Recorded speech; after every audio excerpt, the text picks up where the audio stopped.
Welcome to my class. দেখো আজকে আমি তোমাদের করাবো ক্লাস 5 বা পঞ্চম শ্রেণীর গণিত বিষয়ের দেখো পৃষ্ঠা নম্বর 24 এবং পৃষ্ঠা নম্বর 25-এর সমস্ত অঙ্ক খুব সহজ করে বুঝিয়ে দেওয়ার চেষ্টা করব। তোমরা শেষ পর্যন্ত ভিডিওতে সঙ্গে থাকো, আশা করি বুঝতে পারবে।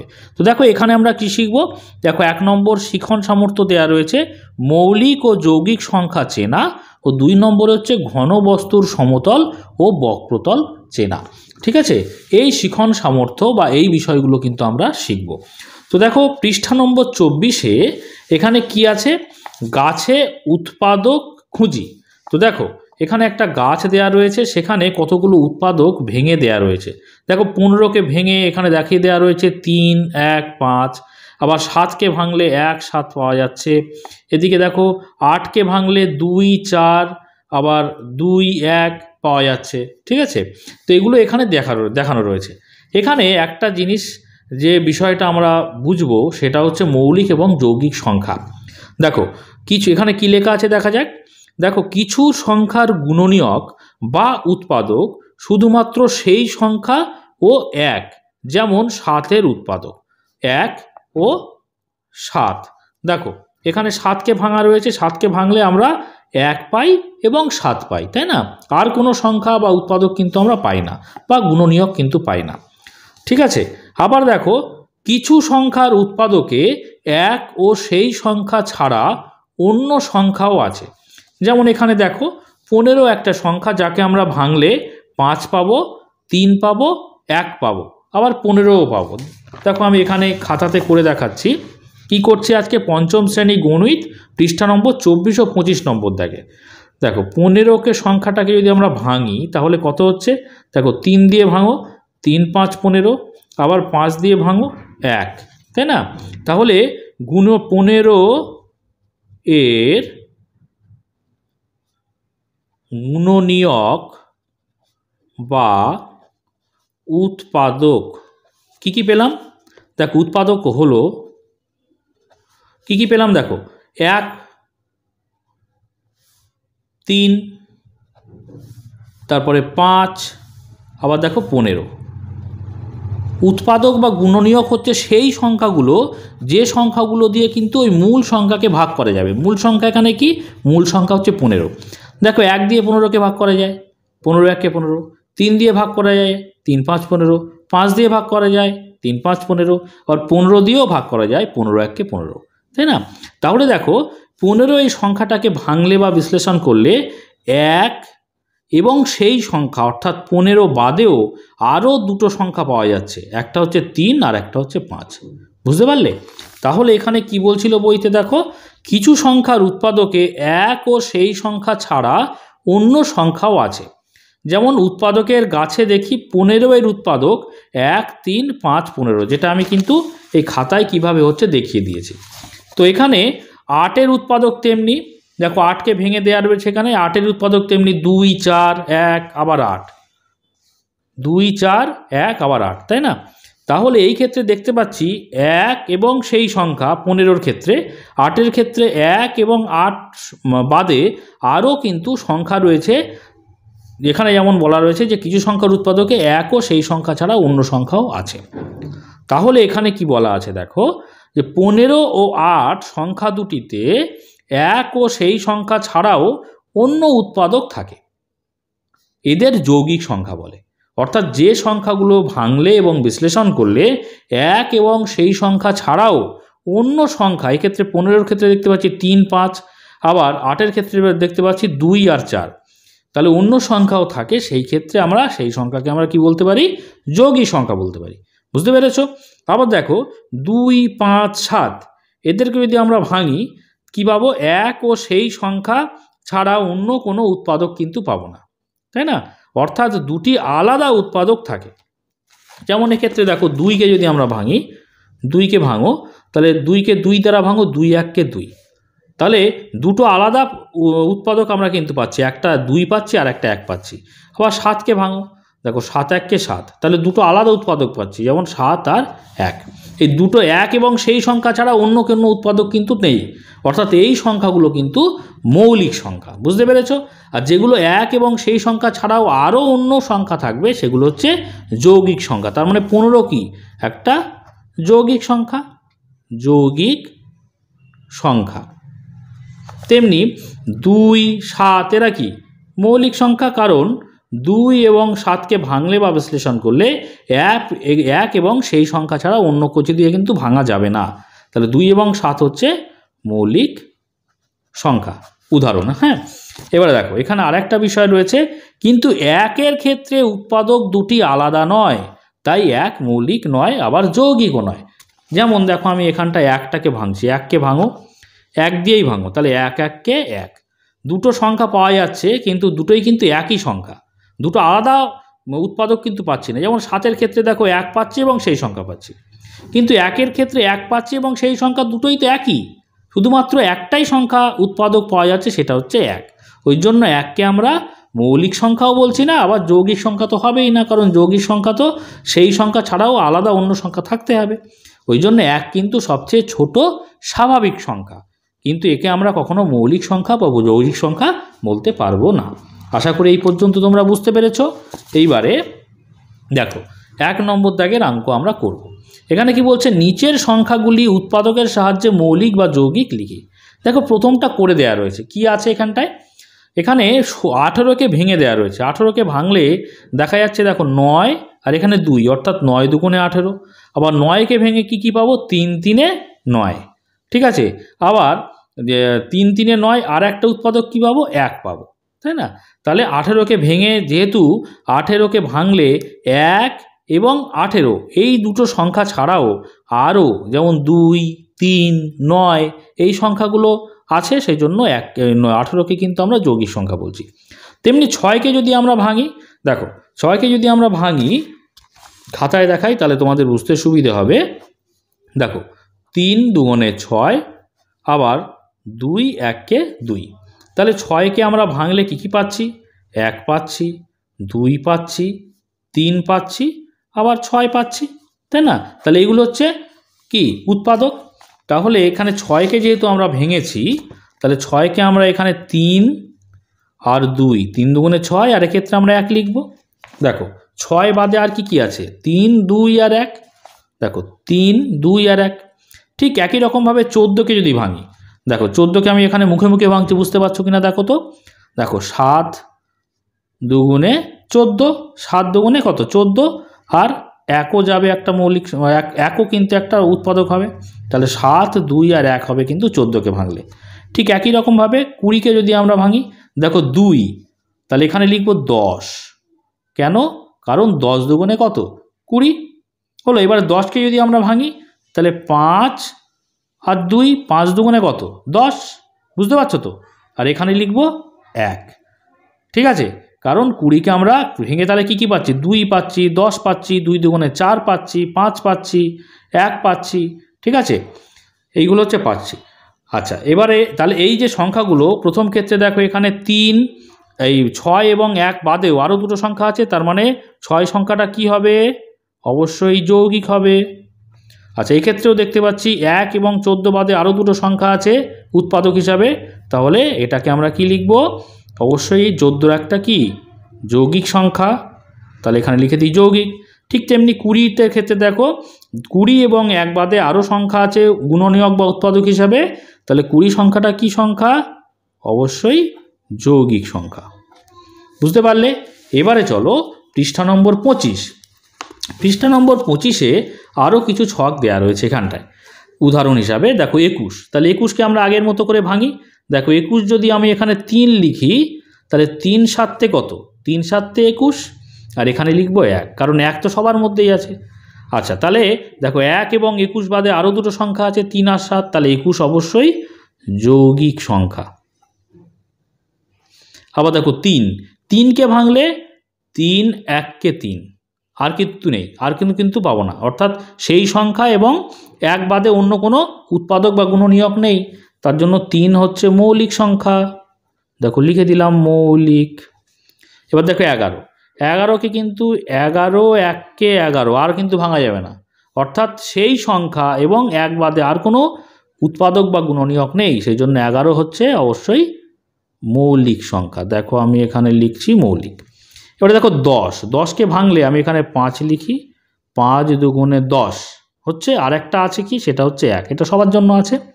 তাহলে দেখো 10 এবং 1 সংখ্যা বাদেও 5 ও 2 সংখ্যা আছে উৎপাদক বা গুণনীয়ক হিসাবে। তাহলে 10 অবশ্যই কি সংখ্যা হবে বলো, তোমরা বলো, যৌগিক সংখ্যা হবে।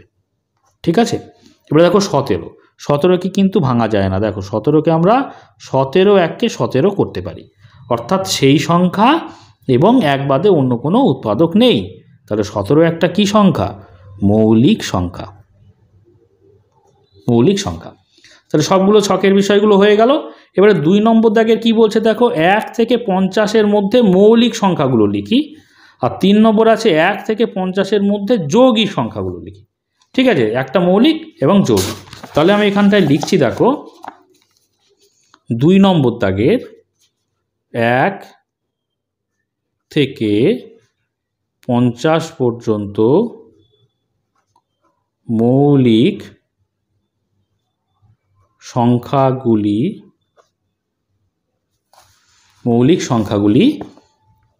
হলো, দেখো তোমরাই পারবে।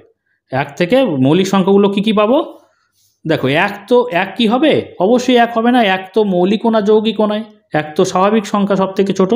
তাহলে মৌলিক সংখ্যা কোথা থেকে শুরু হবে, 2 থেকে।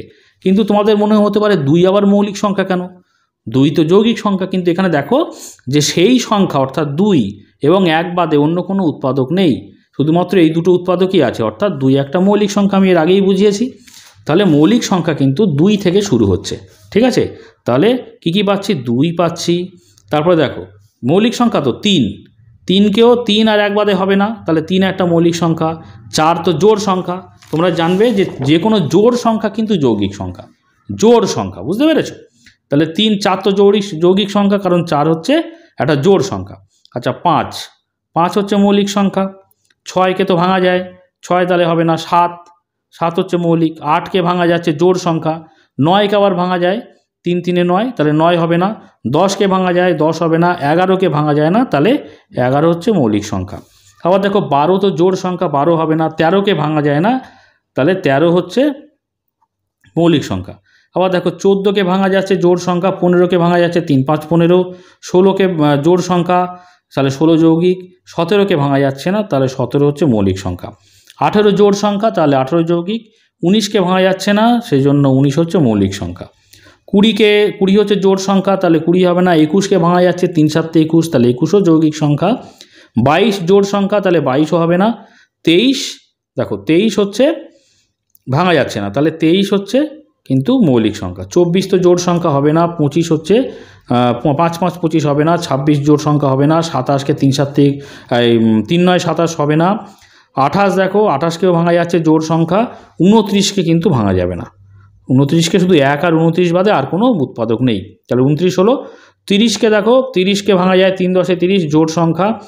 আচ্ছা 31কে কিন্তু হবে না, তাহলে 31 হবে।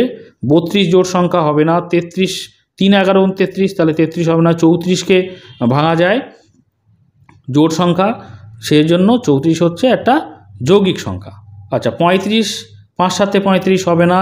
36 হবে না। 37, দেখো 37কে ভাঙা যায় না, তাহলে 37। 38 তো জোড় সংখ্যা, হবে না। 39, দেখো 3 13 39 হবে না। 40 হবে না। 41কে কিন্তু ভাঙা যায় না, তাহলে 41 হলো। 42 তো ভাঙা যায়। 43, দেখো 43 কিন্তু ভাঙা যায় না। 44 ভাঙা যায়। 45, 5 9 45। আচ্ছা 46 ভাঙা যাবে, জোড় সংখ্যা। 47, দেখো 47কে কিন্তু ভাঙা যায় না। 48কে ভাঙা যায়। 49কে ভাঙা যায়, 7 7 49, আর 50 তো জোড় সংখ্যা, ভাঙা যায়। তাহলে এইগুলো পেলাম আমরা 50 পর্যন্ত কি মৌলিক সংখ্যা। তাহলে 3 নম্বর কি ছিল, যৌগিক সংখ্যা। তাহলে লিখব 1 থেকে 50 পর্যন্ত যৌগিক সংখ্যাগুলি হলো, কি কি আছে দেখো, এখানে যেগুলো নেই সেগুলোই। দেখো 1 তো মৌলিকও না, যৌগিক নয়, তাহলে 1 তো হবে না। আর 2 হয়ে গেছে। 3 হয়ে গেছে, তার মানে 4 থাকবে। 5 হয়ে গেছে, তার মানে 6। 7 হয়ে গেছে, তাহলে দেখো 11 পর্যন্ত 8 আছে, 9 আছে, 10 আছে, সবগুলোকেই ভাঙা যায়। 11 হয়ে গেল, তাহলে 12 আছে, 13 তো হয়ে গেছে, তাহলে 14, 15, 16। দেখো 14, 15, 16 এগুলো কি সব যৌগিক সংখ্যা। 17 হয়ে গেছে, 18 নেব, 19 হয়ে গেছে, তাহলে 20, 21, 22। ঠিক আছে, তাহলে 20, 21, 22কে ভাঙা যায়। 23 নিয়ে নিয়েছি, তাহলে 24, 25, 26, 27, 28 পর্যন্ত নিয়ে নেবো, 29 পর্যন্ত, 29 তো নেব না, তাহলে 23 নিয়ে নিয়েছি, 24, 25, 26, 27, 28। বুঝতে পারছো তো, এগুলোকে সব ভাঙা যায়, তোমরা দেখবে সব ভাঙা যায়। আচ্ছা 29 ভাঙা যাচ্ছে না, নিয়ে নিয়েছি। 30কে ভাঙা যায়, তাহলে 30 যৌগিক সংখ্যা নিয়ে নিলাম। 31 নিয়ে নিচ্ছি, 37 পর্যন্ত, তাহলে 32 নিয়ে নেব, 33 নিয়ে নেব, 34 নিয়ে নেব, 35 নিয়ে নেব, 36 নিয়ে নেব। ঠিক আছে, 37 এখানে নিয়েছি মৌলিক সংখ্যায়, তাহলে 38 নিয়ে নেব, 39 নিয়ে নেব, 3 × 39, তাই না, 40 নিয়ে নেব। দেখো 41 এখানে মৌলিক সংখ্যা, তাহলে 42 নিয়ে নেব, 43 মৌলিক সংখ্যা, 44 নিয়ে নেব, 45 নিয়ে নেব, 46 নিয়ে নেব। ঠিক আছে, 47 মৌলিক সংখ্যা, 48 নিয়ে নেব, 49 নিয়ে নেব, 7 × 7 = 49, আর 50 নিয়ে নেব। তাহলে এগুলো কী হলো, সব যৌগিক সংখ্যা হলো, আর এগুলো হচ্ছে মৌলিক সংখ্যা হলো। এবারে দেখো এখানে কি আছে, 4 নম্বর দাগের, যে 2 ছাড়া প্রত্যেক জোড় সংখ্যা মৌলিক না যৌগিক তা লিখি। দেখো 2 ছাড়া সব কিন্তু, যে কোনো জোড় সংখ্যা কিন্তু অবশ্যই যৌগিক সংখ্যা। ঠিক আছে, তাহলে উত্তরটা আমরা কিভাবে লিখব, 4 নম্বর দাগের, দেখো এইভাবে লিখব, 2 ছাড়া প্রত্যেক জোড় সংখ্যা যৌগিক সংখ্যা। যৌগিক সংখ্যা। ঠিক আছে, এটা হয়ে গেল উত্তর। এবারে 5 নম্বর দাগে দেখো, 5 নম্বর দাগের এখানে কি আছে, মৌলিক জোড় সংখ্যা লিখি। দেখো জোড় সংখ্যা, মৌলিক জোড় সংখ্যা তাহলে কি, একমাত্র 2। দেখো 2 হচ্ছে কিন্তু জোড় সংখ্যা, তাই না, এখানে ওই জন্যই আগেরটা লিখছে, 2 ছাড়া প্রত্যেক জোড় সংখ্যা হচ্ছে যৌগিক সংখ্যা। তাহলে 2 এমন একটা জোড় সংখ্যা যেটা কিন্তু মৌলিক, সেই জন্য লিখেছে দেখো মৌলিক জোড় সংখ্যাকে অবশ্যই 2। তাহলে আমরা উত্তরটা এবার লিখব, মৌলিক জোড় সংখ্যা 5 নম্বর দাগের উত্তর, মৌলিক জোড় সংখ্যা হচ্ছে 2। ঠিক আছে, এইবারে আমরা দেখো 6 নম্বর দাগের অঙ্কগুলো করব। কি বলছে, নিচের ঘন বস্তুগুলোর ছবিতে কোন তলটি সমতল ও কোন তলটি বক্রতল লিখি। এখন দেখো ঘনবস্তু কি, ঘনবস্তু হচ্ছে যে বস্তুর দৈর্ঘ্য প্রস্থ উচ্চতা আছে, বা যে বস্তুগুলো কিছুটা জায়গা দখল করে থাকে তাকে আমরা ঘনবস্তু বলি। তো এখানে বিভিন্ন ধরনের ঘনবস্তুর উদাহরণ দেওয়া রয়েছে। এবারে কি তল, সমতল না বক্রতল। তাহলে তল, দেখো তল কীরকম হতে পারে, সমতল অর্থাৎ দেখো এইটা কি, এটা একটা সমতল, এটা একটা ধরো টেবিলের উপর, টেবিলের উপরটা কি সমতল না। আবার ধরো কোনো তল এরকম বা এই রকম, এগুলো কি বেঁকে গেছে তলটা, সেই জন্য এই তলগুলো কি বক্রতল, আর এটা কি সমতল। এবারে এখানে এই ছবিগুলো দেখেই কিন্তু আমরা খুব সহজেই বলতে পারবো কোনটা সমতল কোনটা বক্রতল। তো প্রথমে দেখো ক নম্বর দাগের দেখতে পাচ্ছি একটা বাক্স আছে, বাক্সের ওপরের তলটা দেখতে পাচ্ছি সমতল, পাশের তলটাও সমতল, এই সামনের তলটাও কিন্তু সমতল। তাহলে 1, 2, 3 সবই কিন্তু আমরা দেখতে পাচ্ছি সমতল। সমতল কি কি আছে, 1, 2, 3 সবই কিন্তু সমতল, আমি ব্র্যাকেটের মধ্যে লিখে দিলাম। খ নম্বর দাগের দেখো 1, 2, 3 এটা দেখতে পাচ্ছি একটা লুডোর ছক্কা, লুডোর ছক্কা তোমরা দেখেছো নিশ্চয়ই। তো প্রত্যেকটা তলই কিন্তু আমরা দেখতে পাচ্ছি সমতল। তাহলে 1, 2, 3 এক্ষেত্রে কি প্রত্যেকটাই সমতল। আমি এখানটায় লিখে দিচ্ছি, তোমাদের বুঝতে সুবিধা হবে ছবির সঙ্গে। ঠিক আছে, ওই জন্য বইতেই আমি লিখছি।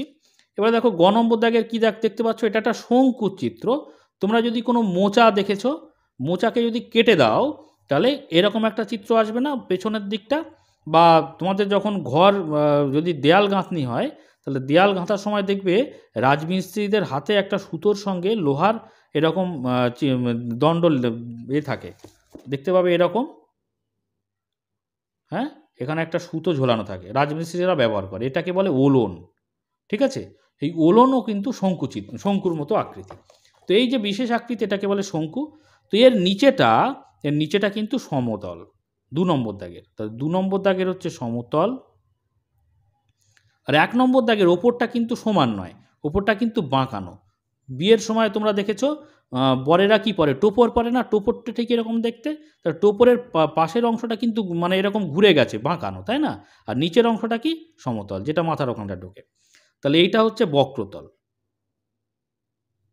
এরকম অনেক উদাহরণ আছে, তোমরা আরও ভাববে এরকম আকৃতিযুক্ত আর কি কি হতে পারে। এবারে দেখো ঘ নম্বর দাগের। ঘ নম্বর দাগের দেখতে পাচ্ছ কাপ আছে, কাপের মধ্যে চা আছে, তাই না?